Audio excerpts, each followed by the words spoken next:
అతి త్వరలో వస్తుంది. నేను జ్యోతిష్కుడు కాదమ్మా, రాజకీయంగా నేను చెప్తున్నాను దీపిక. మనకు అతి త్వరలో పాకిస్తాన్ అంతర్యుద్ధం వస్తుంది, బెలూచిస్తాన్ విడిపోతుంది.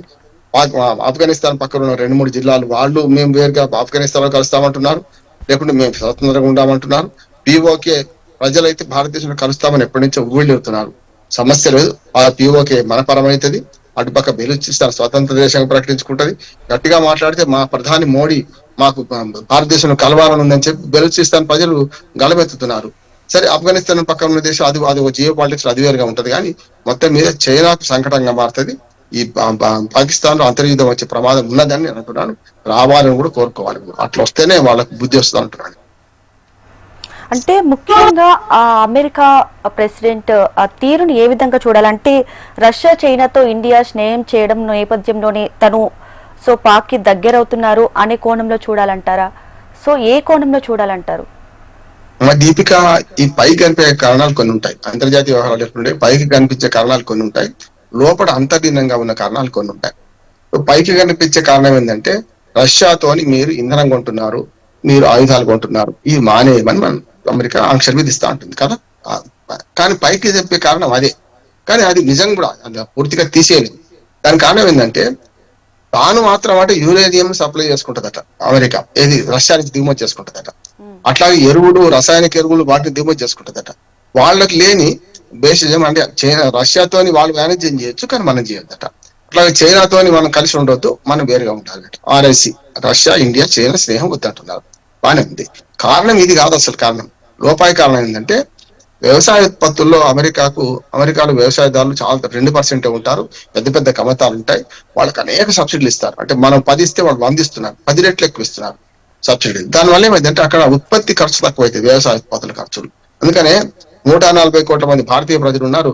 ఒక్క మొక్కజొన్న కంకి కొనలేరా మీరు అని చెప్పి వాడెవడో విదేశాంగ మంత్రి మనం మాట్లాడిండు కదా. నేను ఆర్థిక శాఖ మంత్రి మాట్లాడిండు, ఆర్థిక సలహాదారు మాట్లాడిండు. అంటే ఏమన్నట్టు, వాళ్ళు ఏమనుకుంటున్నారు, వాళ్ళ వ్యవసాయ ఉత్పత్తులను, అది ధాన్యం కావచ్చు, వారు పండిస్తారు కానీ పెద్దగా తినరు వాళ్ళు. వరి మనకి వరి ఎక్కువ ఉన్నది, మనం ఏం చేసుకుంటాం వాడి కనుక మొక్కజొన్న దిగుమతి చేసుకోమంటున్నాడు. చివరికి అవి రెండు లేకపోతే కనీసం మనకు పాల ఉత్పత్తులు దిగుమతి చేసుకోమని ఆంక్షలు మన మీద ఒత్తిడి తెస్తున్నారు. మనం ససేమిరా అంటున్నాం. అసలు సంగతి అది. వాళ్ళ వ్యవసాయ ఉత్పత్తులు మన దగ్గరకు రాగానే ఆటోమేటిక్ గా పాల ధర 15 నుంచి 20 రూపాయలు పడిపోతుంది. మన పాల ఉత్పత్తిదారులందరూ కూడా సబ్సిడీ లేకుండా స్వయం కృషితో ఆవులను, గేదెలను పెంచుకొని గడ్డి గాదని లేకపోయినా ఏదో తిప్పలబడి వాడు చేసుకుంటున్నారు. మనం కనుక 70 రూపాయల లీటర్ మన పాలు వినియోగదారులకు అందిస్తున్నారు. కానీ అదే అమెరికా పాలు కనుక డబ్బాలు వచ్చినాయి అనుకోండి, ఆటోమేటిక్ ఏమవుద్దంటే 50-60 రూపాయలకి పాలు కనీసం 10 రూపాయలు తక్కువైతాయి. మరి 10 రూపాయలు నష్టపోయింది మన ప్రజలు కదా, మన వ్యవసాయదారులు కదా.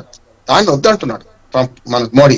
అందుకని సమస్య. మోడీ మీద కోపము కేవలం పాకిస్తాన్, ఇండియా మధ్య పెట్టడం కానీ కాకుండా, కేవలం రష్యాతో దిగుమతి చేసుకుంటున్న క్రూడ్ ఆయిల్ విషయంలో కాకుండా, ఆయుధాల విషయంలో కాకుండా, అసలు సంగతి ఏది ఉన్నది, అసలు కీలకమైన ప్రశ్న ఇక్కడ ఉంది. కనుక వాళ్ళు దిగుమతి చేసుకోమంటుంటే మనం చేస్తలేం. అందుకని ఫార్మాస్యూటికల్ కంపెనీల మీద కూడా వాళ్ళు ఆంక్షలు విధిస్తే అమెరికా తనదైన రీతిలో అక్టోబర్ 1 నుంచి అంటున్నారు. ఏమి కాదంటున్నాడు. మనం కుచ్బీ నైబి గాడితే అని ఒక సామెత ఒకటి హిందీ చెప్పాలంటే, మనం ఏమి చేయలేరు వాళ్ళు. నోటి మాట కానీ చెప్పలేరు, అంటే మనం ఏమి చేయలేరు వాళ్ళు. కనుక నేనేమంటున్నానంటే, అక్కడ దీపిక, వాళ్ళు చేయాల్సిన పని చేస్తుంటే మనదైన రీతిలో మనం అడ్డుకుంటున్నాం, మనదైన రీతిలో మనం సమాధానం ఇస్తున్నాం. ట్రంప్ ఎప్పుడూ మురిగే కుక్క అంటున్నాడు. మనం మురిగే కుక్కలం కాదు, అరిచే కుక్క అంతకంటే కాదు. మనం సైలెంట్ గా, మురిగే కుక్క అరవదు, కరిచే కుక్క మొరగదు అంటారు కదా. మనం ట్రంప్ మాట్లాడతలేరు అనే వాళ్ళు కూడా కొందరు భారతీయులు ఉన్నారు ఇక్కడ. ట్రంప్ ఏం మాట్లాడతలేడు, రష్యా అట్లా అమెరికా అట్లా ఆంక్షలు విధిస్తుంటే ఏం మాట్లాడతలేరు అంటున్నారు కదా. తప్పు అంటున్నాను. మాట్లాడకుండా మంది పెడితే సరిపోద్ది కదమ్మా. మనము మాట్లాడాల్సిన అవసరం చేతొచ్చి పెడుతున్నాం. వాళ్ళు వ్యవసాయ ఉత్పత్తులను పూర్తిగా దిగుమతి చేసుకోమని మన మీద గత 6 నెలలుగా ఒత్తిడి చేస్తున్నారు. ఒక్కడి కూడా దిగుమతి చేసుకోలే కదా. అందుకనే అక్కసు ఆపుకోలేక అక్కడి విదేశాంగ మన సలహాదారు, ట్రంప్ ఆర్థిక సలహాదారు ఏమన్నాడంటే, 140 కోట్ల మంది ఉన్నారు, ఒక్క మొక్కజొన్న కంకి కూడా మీరు దిగుమతి చేసుకోలేరా అంటున్నారు. అట్లా పడుకుంటూ కూడా మనం ఏమనుకుంటున్నాం, తీసుకొని పోరా ఏం చేస్తాం అంటున్నాం మనం. అందుకనే అమెరికా చర్యకు ప్రతి చర్య మనది ఉంటది, కానీ సైలెంట్ గా చేస్తున్నాం. వాళ్ళేమో అమెరికా వాళ్ళు డప్పులు కొట్టుకుంటున్నారు. కంచు మోగినట్టు కనకంబు మోగున విశ్వదాభిరామి వినలేము. కంచు వాడు అమెరికా, ట్రంప్ కంచు లాంటి వాడు, మనం కనకం లాంటి వాళ్ళం. అంటే మోడీ కాదు ఇక్కడ సమస్య, మన భారత ప్రభుత్వం అంటున్నాడు. వాళ్ళ మోడీ ఉండొచ్చు, రేపు ఇంకెవరైనా రావచ్చు.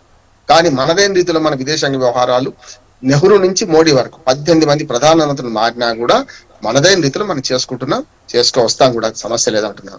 18 పార్లమెంటు జరిగినాయి, 16వ ప్రధాని. కానీ మనం ఏం చేస్తున్నాం ఇవాళ?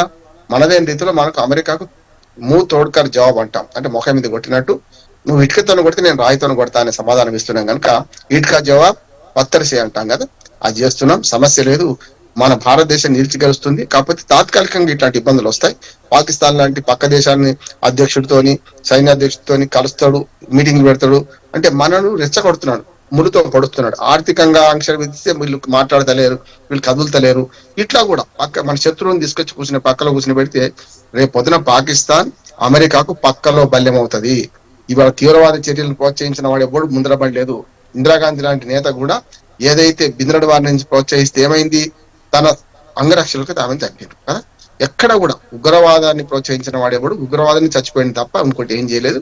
పాములు పట్టేవాడు పాములు కరసిన చచ్చిపోతాడు, మన టవర్లు ఎక్కేవాడు టవర్లు కింద పడి చచ్చిపోతాడు. ఏమంటున్నాను అంటే ఏవైనా సరే ఒక రంగం ఎంచుకున్నవాడు ఆ రంగంలోనే పయనిస్తాడు. ఇక్కడ కూడా తీవ్రవాదాన్ని ఉగ్రవాదాన్ని ప్రోత్సహిస్తున్న ట్రంప్ తన చావును తానే దగ్గర తెచ్చుకుంటున్నాడు, తన మరణాన్ని తానే మరణం విధంగా రాసుకుంటున్నారు. ఒకరని చెప్పారంటే చెరువు మీద అలిగితే ఏమవుతుందో అదే జరుగుతుంది ట్రంప్ కి. అట్లాగే తాను ఎక్కిన కొమ్మను తానే నరుక్కుంటున్నాడు. దానికి ఆ ఎక్కిన కొమ్మ మీదకి, నరుక్కునే కొమ్మ మీదకి పాకిస్తాన్ లాంటి వాడిని పిలుస్తున్నారు, ఇద్దరు పడిపోతారు.